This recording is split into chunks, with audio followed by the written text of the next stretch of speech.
Hello, ladies and gentlemen. Welcome.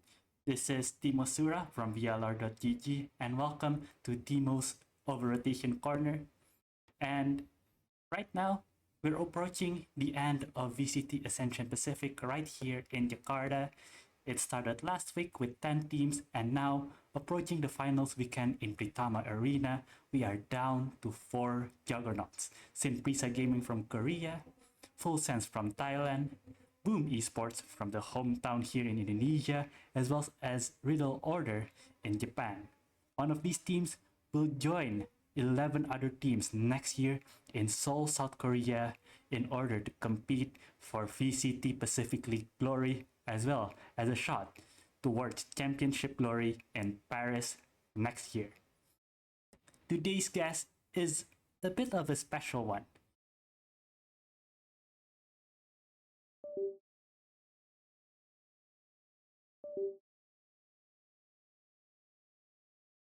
He's, he is well known in the in the Korean scene as a talent scout, as a manager. He even did some coaching in North America in the collegiate scene. He is Sungmin. Welcome, Sungmin, to the interview. Oh yeah, hey. No, thank you for having me here. Thank you. So I did a little short introduction of you, but for those who might not know who you are, can you please introduce yourself and what have you done so far within the Valorant scene, perhaps? hmm Uh, Hi everyone. I'm Sungmin from Simprisa Gaming, and before coaching, I used to be like agency manager who founding talents and young players for Leo Company is Korean player agency, and few years ago, I just uh I just started Valorant to having fun finding young players, and after years I have interest in coaching too, so I joined SLT, and SLT have quite a good result from 2022, so I'm keep coaching after SLT to now Simpresa Gaming here. Awesome. So that's actually one of the first questions that I really want to ask because up until the Challengers Korea playoffs in Split 2, hmm you were still with SLT Esports with Pine as well with Hyun, right? If I Yeah. was if I wasn't wrong. And hmm you in the off season, you moved to Simprisa Gaming as an assistant coach. What was the process like? Did they were you like offering your services to them, or did you get contacted by them to with helping them for Ascension? Okay. Originally SLT planned to disable after Split 2, so I have to find new team or new orgs to continue my coaching career. And head coach Hikon and I knew each other like almost 3 years, so I just like naturally we knew each other, so we have conversation that about their ascension journey. So actually, I offered them first. If you guys want, I can work as assistant coach or analyst if you guys want. So they said yes, and that's how it happened. All right. So how was it like uh, moving towards the Simprisa players?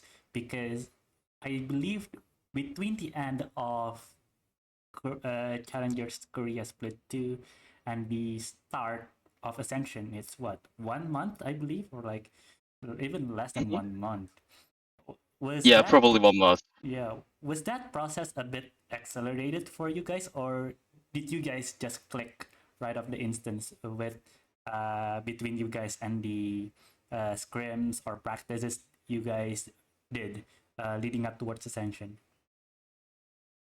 Uh, Actually, there's not much special things on our practice times. Like for months, it's not quite long term. Also, it's not very uh small term. So we just doing our regular regular things like testing comps and making good calls, got feedback. So I think it's kind of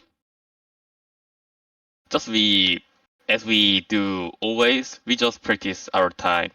And also for me, I just made feedbacks and new tactics, new comms for team, as I always do did for other teams. That's our that's how our months uh spend for us.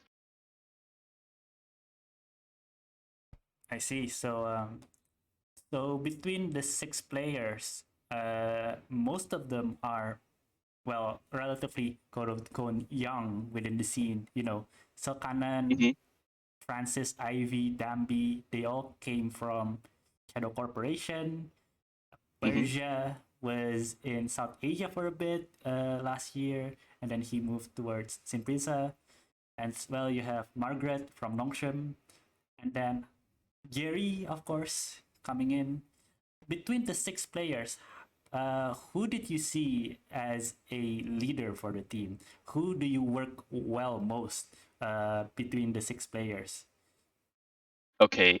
I usually call like out game leader and in game leader. I call them differently. So for in-game leader, we actually have Francis who leading the team and leading the call. And for the out-game, Persia is actually the leader of team. Cause in Korean culture, the elder person elder person mostly lead the group. So kind of naturally, Persia is the one who leading the team. And but in games, Francis is the most like the most talented leader in the team. So most of call or idealing is from coming from Francis in game. So me and Seikon, we used to we yeah, we actually talked a lot with Francis in game about games. Yeah. Interesting. So yeah, I was assuming that Persia was the IGL regardless, but it is actually Francis who called. But Persia is still the like the captain of the team outside of the game, of course. Yeah, sure. Hmm. Yeah. So coming back towards Ascension, at the start of the tournament, of course, you got round one facing against Revenant Esports, but between your first round opponent, which teams you were looking forward the most to maybe scrim or practice against, and which teams that really helped you either way with adapting towards as, again, this is probably the first time the team faced against interregional competition from other regions in the Pacific. So what were the teams that you were looking out for the most, especially from yourself as well as Simprisa for the team? Uh, it's hard question, but we guess is Riddle and Full Sense. And Boom is first. Like I kept three, but it's hard to just tell one team because there's lots of strong teams in Ascension League. So uh, during practice, we heard lots of rumors or like scream bursts from our friends or even our players because uh, we are friends each other in game, so we can see their screen record, right? So when we are doing screen, we can see Boom Esports and Riddle process. They are quite good score as screens. They are always beat franchise teams or even champion soul teams. So we are thinking that they are quite high level, and we are watching their boot too. Also, we can check they're quite good. So I think those three teams are highly danger for us, but we already beat two teams like Riddle and Boom. So we are just looking forward to meet full fans 2 days after. Right. So we saw during the tournament, you guys did bring some interesting comps, especially I believe it was Sunset or Lotus. You guys brought the Harbor or something like that. Was this something that you guys were planning? Was this something that you learned during the in between the end of playoffs and the start of the Ascension tournament, or was it something that the team got used to before you joined in Challengers Korea? Actually, like our team, we actually made new comps during Chelsea Korea too, but for Haberconf, it's planned for Ascension. Yeah, so we used to make new comps, and that's true, but we are not planning to use Harbor before, but after I joined, actually I'm not made the full comps, but it just came from our team. But Harbor comps is came out for Ascension, that's right, and is planned to use Riddle originally, and we actually used in Riddle. All right, that's actually interesting because I remember just talking with other media members or with the other staffs at VLR or my friends, and we were talking about, man, they were brave for doing so. Um, Now, I want to rewind a bit, coming back towards Challengers Korea. Of course, you were with SLT Esports, which consists most of them were Rio Company players. Hmm. Uh, from the start of Rio Company coming back in last year's Challengers, what was the motivation? Because Rio Company isn't exactly an esports, like it's not an esports organization. It's more of a talent agency, right? Hmm. So what was the original thought coming into challengers with Rio Company, and then of course this year you moving into SLT esports? What was the original thought? Uh, at the beginning, there's nothing a like great plans or something planned. So it just happened change when before China start at 2022. Actually 23, yeah, 23. We faced like quite hard situation because lots of players are still a free agent, and one of them have to compete at challenges for their career, but there's not much team in Korea, so we just decide to compete ourselves as real company. And me and my CEO Steven, we just formed a free agent team for our players. So that's how the original real company team made. Sally, Jinwoong, and Sunday Lost Songjin. And through those process, there's no one who coached their team. So I quite uh quite randomly I just joined the team because there's no one who coached them.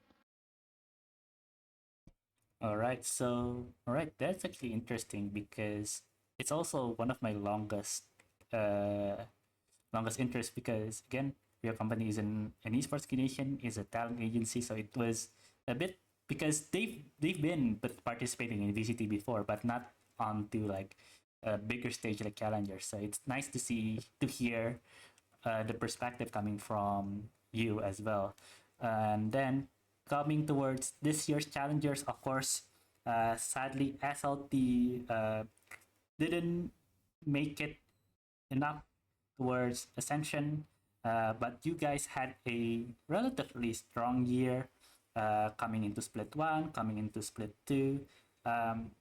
If you were have to describe the play style and then the level of competition in Challengers Korea between the 9 other regions in the Pacific, what would you rank besides Simprisa Gaming who are in Ascension right now? What would you rank the teams that in Challengers Korea to the other teams in the other Pacific Challengers leagues? Okay, this let me see.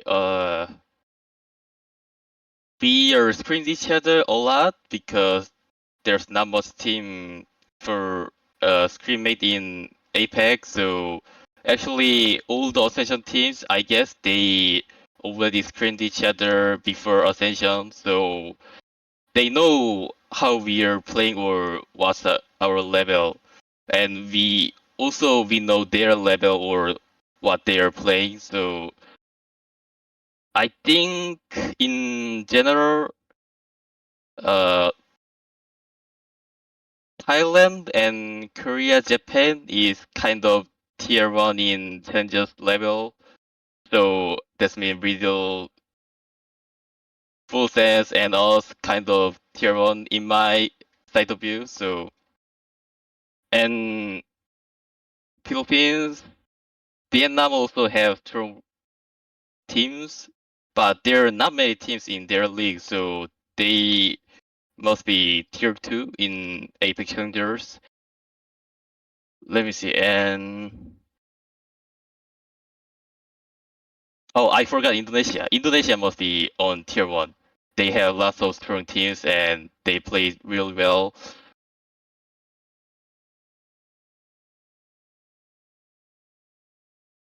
I see. So again, coming back from towards Challengers Korea, we see a bunch of like relatively several new players coming Hmm. in split two, split one, of course. Especially with Superfact Esports, Falkland, and then you see in open qualifiers, you see teams like some players coming in from the Genji Global Academy roster, and then you Hmm. see Fear X Academy. As a talent scout yourself, as a manager yourself, of course, again, Simprisa has coaches and players coming in from Shadow Corporation, another like a youth team when they first started. How do you see the regeneration of players for Challengers Korea so far? Especially those who are in Premier or who managed to break through towards in the open qualifiers this year. Do you see them having a shot or a chance breaking towards the main event of Challengers, or you will we see a bit more of a what we see now, where Korean players are starting to see towards outside of the region, still, in Japan or in China. How do you feel about it?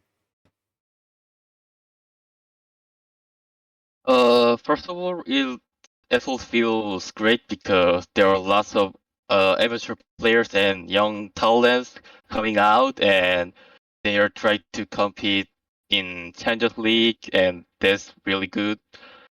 Uh, and I think they are quite strong and good level for now because, for example, like even us in Persa Gaming is also like parts of young players and amateur scene because even Split One, we Simpers Gaming are not made into Champions League, and for Split Two, they won.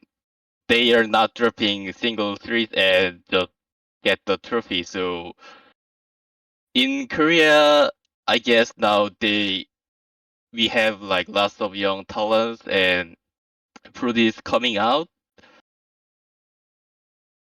for I yeah, I think it's just like so good to see there's lots of players coming, and also Stu for JDG, he also used to be just like kind of amateur players, and just he just competed for Shadow Corporation at last year, I guess, and transferred to Realtom, and he made his success and transferred to JDG. There's a lot of case from premier level or chase level go to franchise, so I think is uh quite well. It's going quite well in tier 3 or tier 2 in Korea. Do you feel that that now currently that VCT Pacific is based in Seoul, South Korea? Of course, you have Hmm 11 teams coming from all over the region. Of course, three teams, DRX, T1, and Genji, coming in from Korea themselves.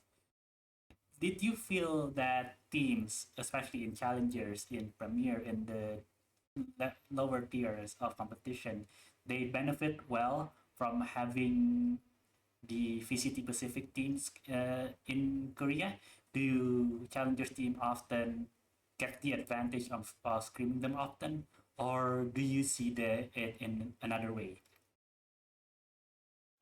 Actually, there is not much benefit if even we have British Pacific in Seoul because most of teams, include us, we are practicing in Hong Kong server or Tokyo server in Asia server, so we don't use Seoul in Scream. We don't use Seoul server in Scream. So actually, there's not benefit even there in Korea. So I guess it's lots of motivation for amateur players, which they can see or they can go Pacific venue and watch how they are playing. That kind of great motivation. But in scrim or practice, uh, it's actually there's nothing kind of benefits.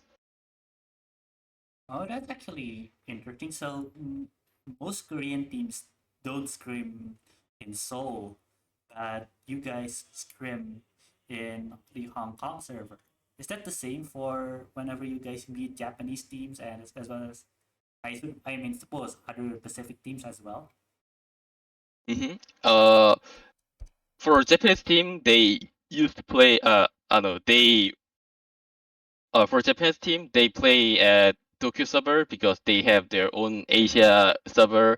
But Seoul server is not the part of Asia server. Seoul is Korean server, and Tokyo, Hong Kong, Singapore, and other Asian server is belong to Apex server. So we have to go Apex server for screens because other Asian teams they cannot make Korean account for Seoul server. That's why. So Japanese teams they use Tokyo server for practice, and other APEC teams usually use mainly use Hong Kong server for their practice. So Korea is between Japan and Hong Kong, so we use both server. Like for practicing against Thailand team, we scream at Hong Kong. For like Japanese team, uh, Riddle, Fennel, Zeta Division, then we are using Tokyo server like that. All right. So coming back, closing in towards Ascension. Um, what was your what was the team's motivation coming in towards Ascension?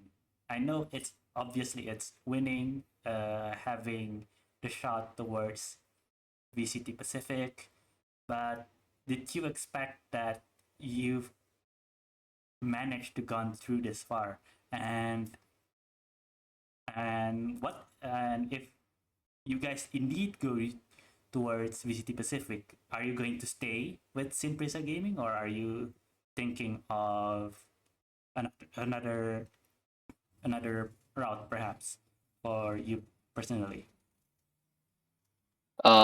Personally, I want to stay here, Simpresa Gaming, but I don't know even what happened to me or our team if we are not making 50-40 pick.